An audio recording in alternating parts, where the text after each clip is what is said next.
Hello guys, मेरा नाम है रवि और स्टडी ग्रो में आपका बहुत बहुत स्वागत है।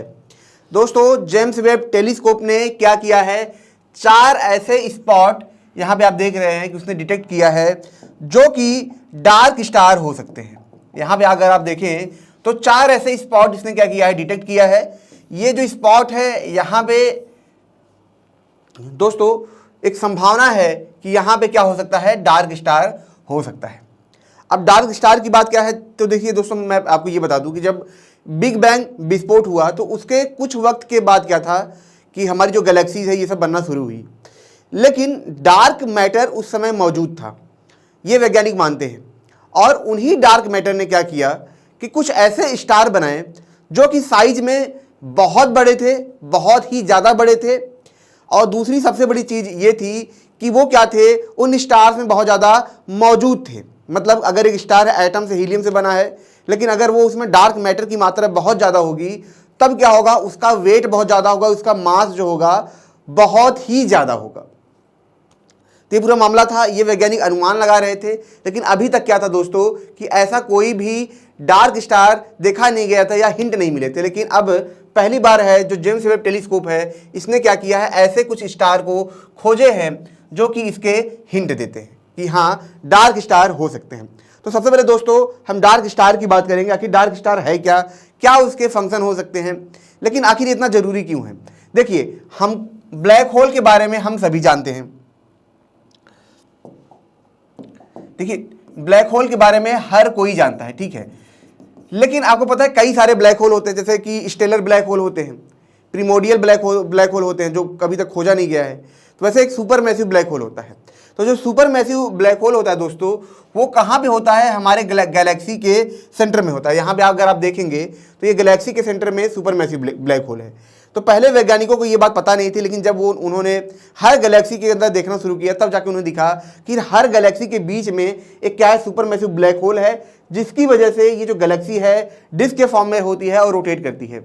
और कहीं ना कहीं ये वैज्ञानिक मानते हैं कि इन्हीं की ही वजह से जो हमारा ब्रह्मांड है, ब्रह्मांड में गैलेक्सीज बन पाई, क्योंकि इन्होंने क्या किया, अपने आसपास के गैसों को क्या किया, खींचना शुरू किया। और ये गैस जब घूमने लगे तो यहाँ पे तारे बनने लगे, और तारों प्लेनेट बना तो फिर यहाँ पे गैलेक्सी बन गई।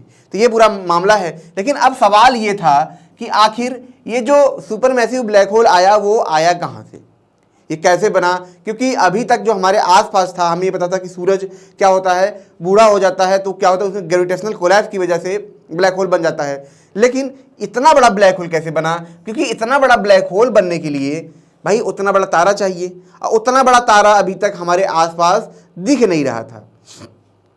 तो आप बात समझ सकते हैं कि डार्क स्टार के मिलने का संकेत होना, या डार्क स्टार अगर मिल जाए तो इसका मतलब ये है कि एक रास्ता साफ हो जाएगा कि हाँ, जो सुपर मैसिव ब्लैक होल है वो उन्हीं से बना है। अभी तक क्या था, सिर्फ अनुमान था, ये लोग मानते थे, लेकिन अभी तक ये हमें दिखा नहीं था। तो पहली बार इसके संकेत मिले हैं कि हाँ, हमें डार्क स्टार दिखा है। अगर हम बात करें दोस्तों इसके रिसर्च के बारे में, तो इसकी जो रिसर्चर थी कैथरीन फ्रीज, ठीक है, कैथरीन फ्रीज जो थी दोस्तों, ये कहाँ की रिसर्चर थी, यूनिवर्सिटी ऑफ टेक्सास की रिसर्चर थी।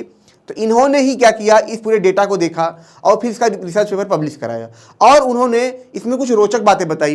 वो रोचक बातें ये थी दोस्तों, उन्होंने बोला कि जो डार्क स्टार मौजूद है हमारे ब्रह्मांड में, उन्होंने बोला कि इसका जो साइज होगा, इसका जो साइज है, ठीक है, जो स्पॉट किया जा रहा है, ये लगभग हमारे सन, जैसे हमारी धरती है, ये हमारी देखिए धरती है, ये अर्थ है, और सन का क्या कर रही है, चक्कर लगा रही है, ठीक है। तो ये जो चक्कर लगा रही है, मान लीजिए कि ये डिस्टेंस कितना है, ये डिस्टेंस d है, ठीक है। तो उनका कहना है कि ये इनके 10 गुना ज़्यादा बड़ा होगा। मतलब जो स्टार का रेडियस होगा, ठीक है, वो कितना होगा, जो धरती सन का चक्कर लगा रही है उससे 10 गुना ज़्यादा बड़ा होगा। तो आप समझ सकते हैं कि इसका साइज कितना बड़ा होगा। मास की बात करें तो इसमें जो कैथरीन फ्रीज हैं बताती हैं कि जो इसका मास होगा वो कितना होगा, ध्यान देखिएगा, वो मास होगा लगभग, ठीक है, 10 मिलियंस के आसपास, मतलब मिलियंस टाइम बड़ा होगा जो हमारे सन है। तो जाहिर सी बात है, अगर इसका मास इतना ज़्यादा होगा इसका साइज इतना ज़्यादा होगा, तो जब क्या होगा, जब इसका ग्रेविटेशनल कोलैप्स होगा तो जाहिर सी बात है इसका ब्लैक होल भी बनेगा वो कितना मतलब अनगिनत टाइम क्या होगा, नॉर्मल ब्लैक होल से बड़ा होगा। तो जब इतना बड़ा ब्लैक होल पैदा होगा, सुपरमैसिव ब्लैक होल पैदा होगा, तो ये अपने आसपास के गैसों को खींचेगा और ये क्या करेगा, एक गैलेक्सी बनाएगा। तो मीन कि अगर ये जो डार्क स्टार नहीं होते तो आज जो हम गैलेक्सीज देख रहे हैं वो नहीं बने होते। मीन कि हमारा जो गैलेक्सी है, मिल्की वे गैलेक्सी है, ये भी इन्हीं डार्क स्टार की वजह से बना हुआ है, क्योंकि ये इतने बड़े थे और ये कोलैप्स हो पाए। अब दोस्तों इसमें जो और फंक्शन की बात है, तो इसमें जो वैज्ञानिक है ये बात करते हैं कि जैसे मान लीजिए डार्क स्टार है, ठीक है, बोलते हैं कि डार्क स्टार है तो इसके अंदर क्या है दोस्तों, जैसे हाइड्रोजन है, हीलियम है, ये कोर के अंदर है इसके। लेकिन जो सबसे बड़ी चीज है कि इसके अंदर डार्क मैटर की मात्रा बहुत ज्यादा है।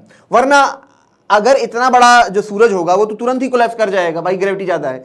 लेकिन डार्क मैटर की वजह से, ठीक है, ये डार्क मैटर की मात्रा इस सन के अंदर इतना ज्यादा है, ये क्या करता है, ग्रेविटी को कोलैप्स ही नहीं करने देता है, जिसकी वजह से क्या होता है कि ये जो सन होता है ये पूरा बना रहता है। तो मीन कि अगर हम इसको जाके उसके पास जाएंगे और इस डार्क स्टार को अगर हम डिटेक्ट कर पाएंगे तो हम डार्क मैटर की मात्रा खोज लेंगे, डार्क मैटर को हम सीधा सीधा डिटेक्ट कर पाएंगे। मतलब कि अगर हमने डार्क स्टार को डिटेक्ट कर लिया, अभी तक हमें अनुमान मिला है, संकेत मिले हैं, अगर हमने डिटेक्ट कर लिया तो इसका मतलब कि डार्क पार्टिकल होते हैं जो इस सन के अंदर मौजूद हैं और डार्क मैटर फिर होता है जो किसी मैटर से मिलकर बना है। तो मीन कि आने वाले वक्त में, क्योंकि ब्लैक होल में समस्या ये थी दोस्तों, उसके अंदर हम नहीं जा सकते हैं, उसके अंदर हम नहीं जा सकते हैं, भले वहाँ पे डार्क मैटर हो, लेकिन डार्क स्टार के पास हम जा सकते हैं, क्योंकि ये ब्लैक होल की तरह ग्रेविटी नहीं है कि वहाँ से लाइट भी ना आ सके। तो यहाँ पे क्या है कि हाँ, हम डिटेक्ट कर सकते हैं, इसके आसपास की चीज़ें देख सकते हैं।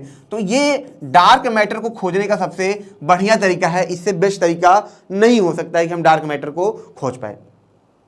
अब इसे डिटेक्ट कैसे करेंगे, तो इसका डिटेक्शन का दोस्तों सबसे जो बेस्ट तरीका है वो वैज्ञानिक मानते हैं कि अगर मान लीजिए डार्क स्टार है, ये क्या है, बहुत ज़्यादा हैवी मास इसके अंदर है, तो यहाँ से जो लाइटें आएंगी हमारी धरती की तरफ, ठीक है, ये क्या होंगी, बहुत ज़्यादा रेड होंगी। रेड क्यों होंगी, जब कोई लाइट जितनी ज़्यादा ग्रेविटी से निकल के आएगा वो उतना ज़्यादा लाल होगा। तो अगर यहाँ पे ग्रेविटी बहुत ज़्यादा, इस स्टार के पास बहुत ज़्यादा ग्रेविटी है, तो जो यहाँ से जो लाइट आएगा धरती तक, ये क्या होगा, बहुत ज़्यादा लाल होगा। तो हम ऐसे भी कह सकते हैं कि ये रिंग के फॉर्म में, एक ऐसे रेड रिंग के फॉर्म में ये हमें दिखेगा, जो बहुत ही ज़्यादा ब्राइटर होगा, बहुत ही ज़्यादा लाल होगा, ठीक है। तो ये एक इसका सबूत मिल सकता है कि अगर हमें ऐसे रिंग के फॉर्म में स्टार्स दिखने लगे तो हो सकता है कि ये डार्क स्टार हो। तो जो सबसे ज़रूरी था कि ये कब बना है, जब हमारा बिग बैंग विस्फोट हुआ तो उससे कुछ मिलियन साल बाद ही ये बन गए थे। अभी कुछ ऐसे गैलेक्सीज भी दोस्तों खोजे गए हैं जो क्या थे, जो संकेत, 3 गैलेक्सीज खोजे गए थे जो संकेत दे रहे थे कि ये नॉर्मल गैलेक्सी से बहुत पहले ही बन गए थे, और वहाँ पे वो इतने लाल थे, इतने ज़्यादा लाल थे, वो रेड थे, ठीक है। तो ये मतलब सबूत था कि हाँ, जो हमारा बिग बैंग का टाइम है ये उसके कंपेयर में बहुत पहले ही बन गए थे, और इसका मतलब कि बिग बैंग के पहले भी ऐसे गैलेक्सीज बन सकते हैं। या फिर ये था, अब जैसे डार्क स्टार मिला है तो ये डार्क स्टार को हम उससे रिलेट कर सकते हैं कि जो गैलेक्सीज भी बने होंगी, क्या किससे बने होंगी, डार्क मैटर से बनी होंगी ज़्यादा, तो इसमें डार्क मैटर होगा जिसकी वजह से वो गैलेक्सीज बन पाई। अगर डार्क स्टार बन सकते हैं तो डार्क गैलेक्सीज भी बन सकती हैं, और हो सकता है कि वो जो गैलेक्सीज हैं उनके अंदर भी डार्क मैटर की मात्रा बहुत ज़्यादा हो। तो मीन यही है कि अगर डार्क मैटर है तो वो क्या कर रहा है, गैलेक्सीज को कंट्रोल कर रहा है, चीज़ों को बनाने में मदद कर रहा है, और अगर डार्क स्टार को हम डिटेक्ट कर लेंगे तो हमें डार्क मैटर मिल जाएगा। लेकिन दोस्तों हमारा फ्लो का कोर्स है जो कि अपने आप में बहुत ही बेहतरीन कोर्स है।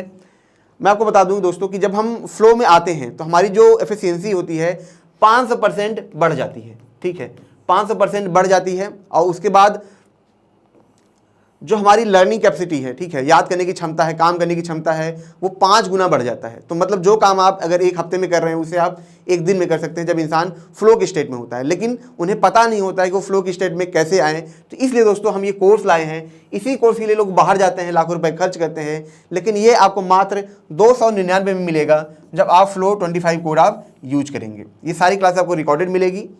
तो दोस्तों मिलते हैं नेक्स्ट लेक्चर में। Thank you so much.